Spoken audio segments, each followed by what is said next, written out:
आप देख रहे हैं मिड कैप मंत्रा और बाजार का मूड थोड़ा सा बिगड़ा हुआ है। एक तो ग्लोबल अनसर्टेनिटीज, दूसरी तरफ कोविड के बढ़ते केसेस ना ही सिर्फ चाइना में बल्कि बाकी देशों में भी, जिसमें यूएस भी शामिल है, और यही चिंता बाजार को हावी होते हुए दिख रही है। और इसीलिए अब दिन के निचले स्तरों पर आकर भारतीय बाजार कारोबार कर रहे हैं।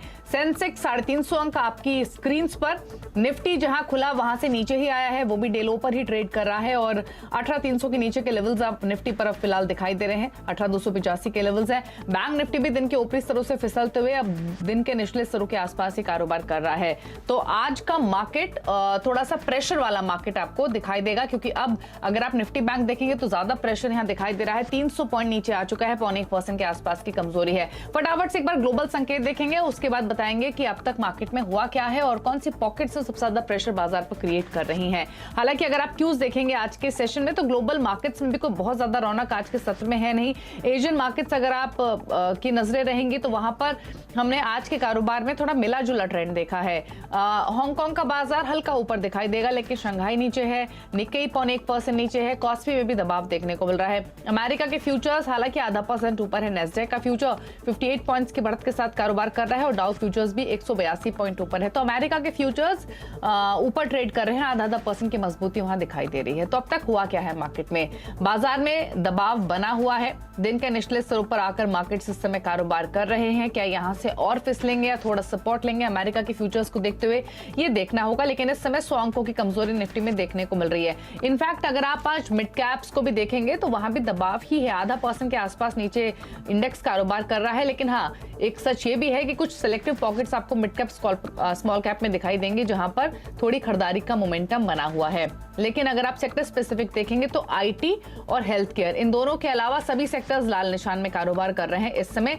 फार्मा स्टॉक्स में तो तेजी इसलिए बनी है कि बढ़ते कोविड केसेस का जो डर हावी हुआ है, तो शायद टेस्टिंग अब ज्यादा हो, तो इसीलिए एक सेंटिमेंटल इंपैक्ट हम फार्मा में स्पेशली देख रहे हैं। लेकिन शुरुआत करेंगे सरकारी बैंकों के साथ। सरकारी बैंकों में जो थोड़ी गिरावट देखने को मिली, उसके बाद वापस से खरीदारी का मौका, इतने फिसले नहीं थे जितनी वापस आज तेजी आते हुए दिखाई दी है पीएसयू बैंक स्टॉक्स में। इसके अलावा अगर आप देखेंगे सरकारी बैंक स्टॉक्स के अलावा हेल्थ केयर स्टॉक्स में खरीदारी का रुझान बना हुआ है।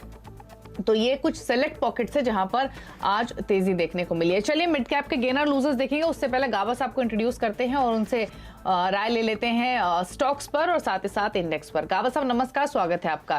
पहले तो मार्केट्स पर ही बताइए, यूएस के फ्यूचर्स आधा % ऊपर हैं, लेकिन भारतीय बाजार दिन के निचले स्तरों पर है। कुछ सपोर्ट लेंगे क्या यहाँ से? क्या व्यू है रिमेनिंग सेशन के लिए? Good afternoon to Deepali. लगता है कि यहाँ सपोर्ट लेने की जगह अच्छी है, जगह अच्छी है। इसका मतलब ये नहीं कि सपोर्ट लेगा, हो सकता है ले ले यहाँ पर, अगर ऐसा कुछ होता है, क्योंकि जगह अच्छी है सपोर्ट लेने की, तो एक अप्रूव मिल सकता है 14,250 टू 300 पॉसिबल।